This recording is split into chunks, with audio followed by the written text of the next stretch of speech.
Good morning friends. Civil सेवा मार्गदर्शन के यूट्यूब चैनल पे मैं कुमार रौनक आपका हिस्ट्री फैकल्टी आपका पुनः स्वागत करता हूं। आज हम अपने लेक्चर के सीरीज को आगे बढ़ाएंगे और हमारा अगला टॉपिक है लॉर्ड वेलेस्ली। हम लोग इस सीरीज में देख रहे हैं history, modern history through governor general. तो लॉर्ड वेलेस्ली का कार्यकाल आप देख लीजिए 1798 से 1805। इसके पहले मैंने वॉरेन हेस्टिंग, कॉर्नवालिस और जॉन सोर के बारे में आपको बता दिया। आप प्लेलिस्ट में जाकर के चेक कर सकते हैं। तो चलिए इनके बारे में देखते हैं। पहले कुछ सामान्य सी बातें।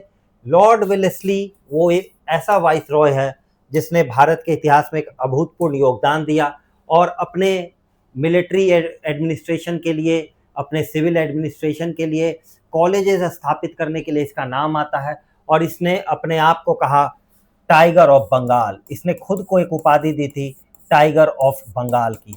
चलिए देखते हैं इन्होंने किन किन क्षेत्रों में क्या क्या कार्य किए। हम लोग आगे बढ़ते हैं। तो सबसे पहले देखते हैं फ्रेंच मीनेस। ये आप ये समझिए कि वेलेस्ली का जो काल है वो 1798 से मैंने कहा कि शुरू होता है। अगर आप वर्ल्ड हिस्ट्री से अवगत होंगे तो आपको पता होगा कि 1789 में होता है फ्रेंच रेवोल्यूशन, और फ्रेंच रेवोल्यूशन की गोद से निकलता है लगभग 99 के आसपास आपका नेपोलियन। और नेपोलियन का दौर जो था वो पूरे यूरोप में, पूरे वर्ल्ड में उस समय नेपोलियन का दबदबा था। और कहीं ना कहीं नेपोलियन का डर सताता था वेलेस्ली को, ब्रिटिश अंपायर को, कि कहीं वो इंडिया ना आ जाए। और आपने सुना भी होगा कि टीपू सुल्तान जो है वो फ्रांसीसियों के काफ़ी नज़दीक था। तो वेलेस्ली की जो भी पॉलिसीज़ है, खास करके उनके मिलिट्री पॉलिसीज़, वो सारे के सारे जो उनका बेस है वो फ्रेंच से उत्पन्न हुए खतरे से है। और इसके लिए एक बहुत अच्छा फ्रेज यूज होता है, spectre of Napoleon. Spectre of Napoleon, Napoleon का भूत। तो नेपोलियन का भूत वो भूत था जिसने वेलेस्ली के बहुत से एडमिनिस्ट्रेटिव और मिलिट्री पॉलिसीज को इन्फ्लुएंस किया।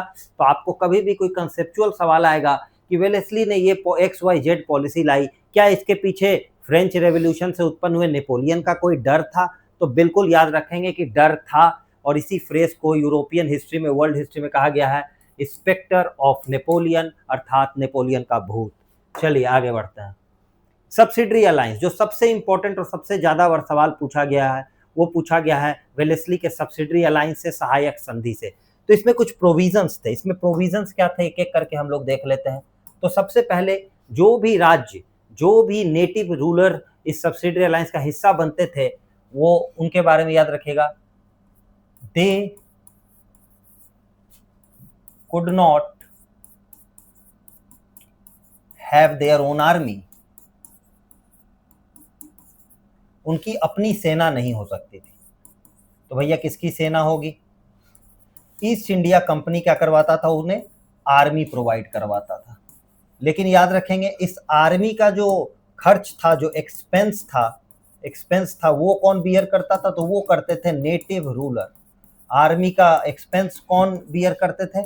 तो native ruler.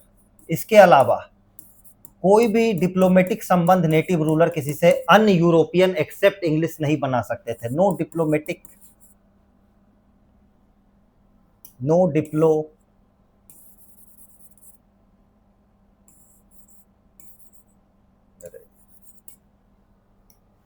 No diplomatic relation with other European except East India company.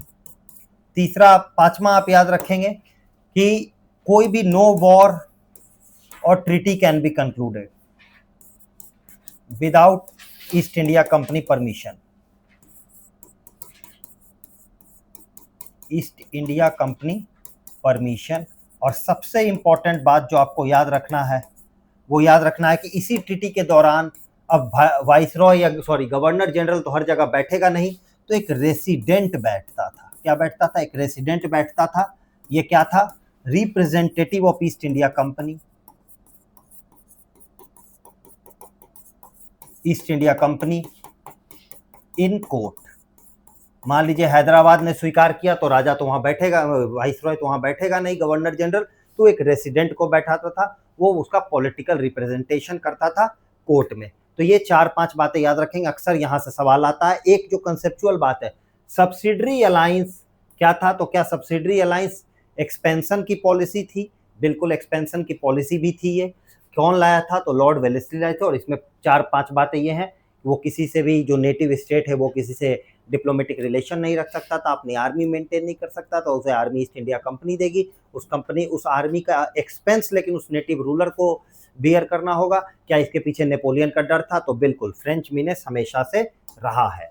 ठीक है, अब जो आपके एग्जाम्स में क्वेश्चंस आते हैं वो कई बार फैक्चुअल लेवल के आते हैं। तो ये तो एक कंसेप्चुअल बात है कि क्या what were the provision with in the subsidiary alliance. Now let us look into which state accepted the subsidiary alliance and that we have to look into a chronological manner। तो यहाँ पे heading क्या है? chronology of state joining subsidiary alliance। तो सबसे पहले हैदराबाद। तो हैदराबाद में याद रखेंगे, हैदराबाद ने इसे एक्सेप्ट किया था 1798 और it was the first state to accept subsidiary alliance. अगर पूछो उस समय राजा कौन था, तो असफ जहां टू। आपको सब में राजा याद नहीं रखना है, लेकिन चूंकि ये पहला स्टेट था जिसे सब्सिडरी अलायंस एक्सेप्ट किया था, तो असफ जहां टू। चलिए मैसूर को अब देखिए, तो मैसूर ने किया था 1799 में, after the death of Tipu Sultan, क्योंकि टीपू सुल्तान की मृत्यु हो जाती है। और ये जो किया था, तो पूछता है कि किस वंश ने किया था, तो वडेयार डायनेस्टी ने किया था। ठीक है, Wodeyar dynasty of Mysore accepted the subsidiary alliance proposed by lord Wellesley after the death of Tipu Sultan. Tanjore बगल का ही राज है मैसूर के, तो उसने भी 99 में किया था। ठीक है, अवध बहुत इंपॉर्टेंट, अवध 1801 में करता है और इस समय यहाँ पे रूलर रहते हैं शहादत खान टू। यहाँ कौन रहते हैं? शहादत खान टू। ठीक है, शहादत खान टू रहते हैं और यही अवध 1801 में सब्सिडरी अलायंस करता है। और आगे मैं आपको पढ़ाऊंगा कि 1856 में वहां के जो रेसिडेंट, क्योंकि 1801 में जब इसने सब्सिडरी अलायंस किया तो वहां पे रेसिडेंट बैठ गए, और यही रेसिडेंट 1856 में कौन होता है? आउटरैम होता है। और इसी आउटरैम के रिपोर्ट के आधार पर 1856 में on the basis of miss administration या मैल एडमिनिस्ट्रेशन अवध को क्या कर दिया जाता है? एनेक्स कर दिया जाता है। तो subsidiary alliance was the first step of annexing Awadh, however the conclusion was done through the Outram report who was the resident. और रेसिडेंट किस आर्टिकल से किस अलायंस से बनता था? तो मैंने यहाँ पे लिखा कि रेसिडेंट आपके सब्सिडरी अलायंस से बनता था, आप ये याद रखेंगे। चलिए पेशवा पुणे में बैठते थे। कभी आई कि पूना ने कब सब्सिडरी अलायंस स्वीकार किया? तो पेशवा पुणे में बैठते थे, तो इन्होंने स्वीकार किया था आपके 1802 में। और इसी ट्रीटी को कहते हैं treaty of Bassein. Treaty of Bassein, जिससे कि सेकेंड एंग्लो मराठा वॉर भी क्या हो जाता है? शुरू हो जाता है। ट्रीटी ऑफ बसई। फिर आपके भोसले, तो भोसले ने कब किया था? 1803 में। और इस ट्रीटी को कहते हैं treaty of Devgaon. Treaty of Devgaon. ठीक है, और यहाँ पे रघुजी भोसले थर्ड हुआ करते थे, बहुत ज्यादा इंपॉर्टेंट नहीं पर आप सुन सकते हैं। सिंधिया यहाँ पे हुआ करते थे, दौलत राव सिंधिया। इन्होंने 1803 में इन्होंने भी साइन किया था, लेकिन आप बहुत से किताबों में पढ़ेंगे कि ऑफिशियली वो 1804 में हुआ था। खैर, क्रोनोलॉजिकली आपको याद रखना है कि पहले भोसले फिर सिंधिया ने, तो 1803 में। और ये हुआ था ट्रीटी ऑफ सुरजी अर्जन गांव। सुरजी अर्जन गांव। तो मैंने आपको सिंधिया में एक बात बताया, यहाँ पे दौलत राव सिंधिया थे। तो 1803 में ट्रीटी ऑफ सुरजी अर्जन गांव में तय हुआ कि हमें सब्सिडरी अलायंस में अब ज्वाइन करना है। लेकिन फाइनली ये कब होता है? तो 1804 के ट्रीटी ऑफ बुरहानपुर में ये ऑफिशियली घोषित हो जाता है। ठीक है, तो दोनों को याद रखना है और क्रोनोलॉजिकली तो इसे पूरा ही याद रखना है। ठीक है, बुरहानपुर। तो कई बार अगर डिफिकल्ट ज्यादा फैक्चुअल जाएगा तो वो ट्रीटी ऑफ बुरहानपुर देगा, तो आपको ये बात को पकड़ना होगा। मैंने आपको समझा दिया, तो ये सब बातों को आप ध्यान रखेंगे।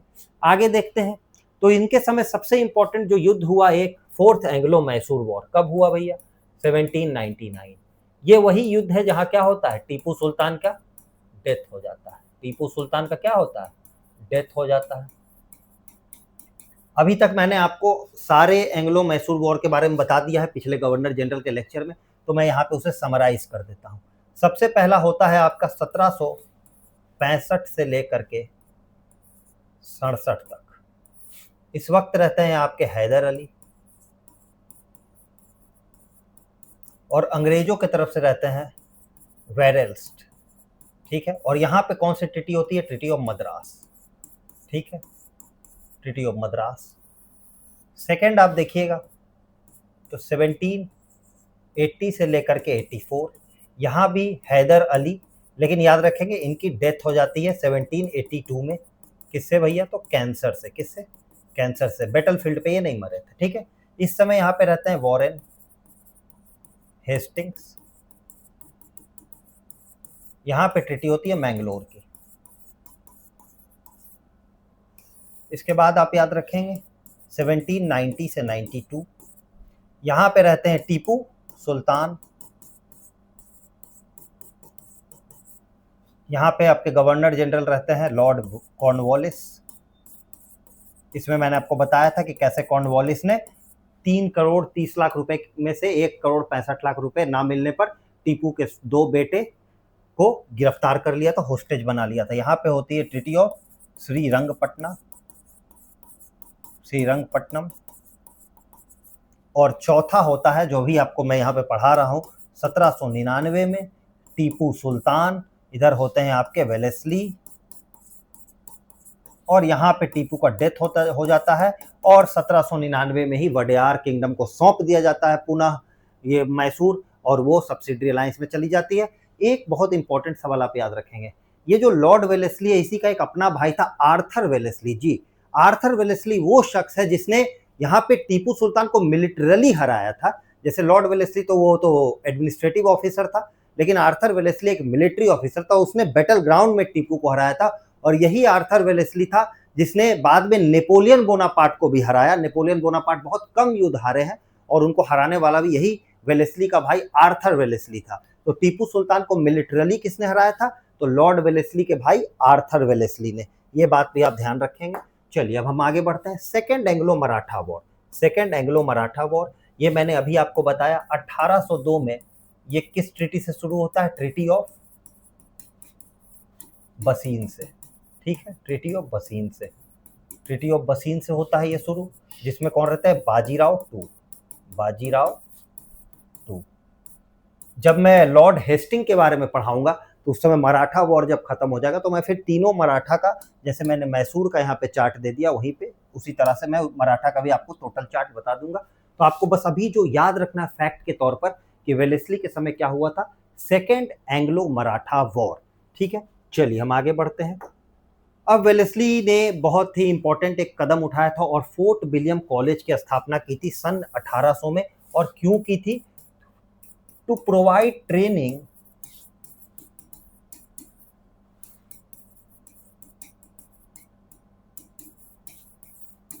To civil servants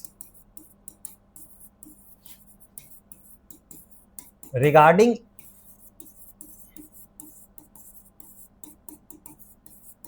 Indian culture, tradition and law of the land.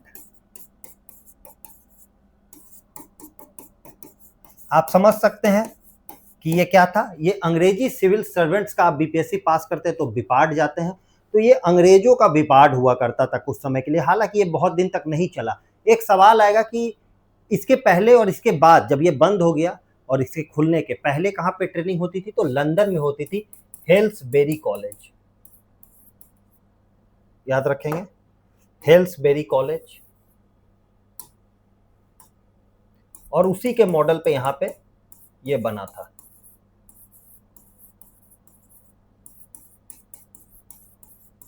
तो उसने कहा था कि लंदन में ट्रेनिंग देने से अच्छा क्या है कि फोर्ट विलियम में। तो हालांकि ये बहुत समय तक नहीं चला था, लेकिन इस्टेब्लिशमेंट तो हो गया था, ठीक है। तो आप ये याद रख सकते हैं। आगे हम बढ़ते हैं। Censorship of press act. आपने एक टर्म बहुत बार क्वेश्चन में पढ़ा होगा कि liberator of Indian press Charles Metcalfe 1835 में वो बने थे आपके ये गवर्नर जनरल। तो आपको ये याद रखना है कि प्रेस पे शुरुआत में पाबंदी लगाने वाला व्यक्ति, आपको याद रखना है कि सेंसरशिप प्रेस एक्ट जब भी आएगा तो आपको लॉर्ड वेलेस्ली के साथ जाना है। किसके साथ जाना है? लॉर्ड वेलेस्ली के साथ। अब आपसे इस पे कंसेप्चुअल सवाल पूछेगा कि क्या इसमें नेपोलियन का कोई डर था? तो हाँ, इसे डर था, ठीक है, ये डर था। इसके हर मैं उतना तो अभी आपको डिटेल में यहाँ नहीं जा सकता हूँ, लेकिन इसके हर थ्योरी के पीछे, हर आपके पॉलिसी के पीछे नेपोलियन का कहीं ना कहीं डर दिखेगा। लॉर्ड वेलेस्ली, और इस कानून के तहत क्या करना था, तो आपको पब्लिशर का नाम, publisher name, editor name, proprietors name, ये सब आपको पब्लिक करना था। और नहीं करने पे क्या होता था, नहीं करने पर होता था कि सारे सामान को क्या कर लिया जाता था, अगर फॉलो नहीं करेंगे तो सीजर हो जाएगा, सीज कर लिया जाता था। ठीक है, तो आपको जो याद रखना है कि सेंसरशिप ऑफ प्रेस एक्ट 1799 किसने इंट्रोड्यूस किया था, तो लॉर्ड वेलेस्ली ने। चलिए अब इसके कुछ सोशल प्रावधान देखते हैं। प्रोहिबिशन ऑफ इन्फेंटिसाइड इन 1802, एक प्रथा चलती थी, अभी भी आप जानते हैं बहुत बार ऐसा होता है, जिसे हम कहते हैं हिंदी में भ्रूण हत्या, कि अगर कोई पता चल जाता है कि बच्चा जो है वो, उसका जेंडर जो है वो फीमेल है, तो फिर क्या करते हैं उसे, मतलब हम नहीं, मतलब लोग क्या करते हैं उसे, उसकी हत्या कर देते हैं। तो ऐसे ही कलकत्ता में ये बहुत ज़्यादा चल रहा था, और ख़ास करके आपको एक जगह आएगा सागर आइलैंड, सागर आइलैंड। तो सागर आइलैंड में ऐसा रोक लगाया था, और वो एक्ट का क्या नाम था, प्रोहिबिशन ऑफ इन्फेंटिसाइड 1802, और ये भी कौन लाया था, लॉर्ड वेलेस्ली। तो एक प्रथा आपसे पूछा जा सकता है कि कौन सी प्रथा थी, तो उस प्रथा का नाम था, हिंदी में वो नाम था दूध पीती। होता क्या था कि छोटी बच्ची अगर जन्म ली, पिता को या घर वालों को पता चला कि ये लड़की है, वो उसे रखना नहीं चाहते हैं, तो वो क्या करते थे, बहुत ही ज़्यादा गर्म दूध उस नवजात शिशु के को पिला देते थे, तो वो तो क्या होता था, उससे उसकी मृत्यु हो जाती थी। तो एक दूध पीती प्रथा थी, जिससे क्या किया जाता था, फीमेल इन्फेंटिसाइड किया जाता था। तो इसी पे रोक लगाया था, और उसी एक्ट का नाम है प्रोहिबिशन ऑफ इन्फेंटिसाइड 1802। बहुत इंपॉर्टेंट एक्ट है, आप याद रखेंगे। चलिए, तो आज के सेशन में हमने वेलेस्ली से जुड़े बहुत से महत्वपूर्ण मुद्दों को देखा। अगले सेशन में हम अगले गवर्नर जनरल के साथ मिलते हैं, तब तक के लिए धन्यवाद।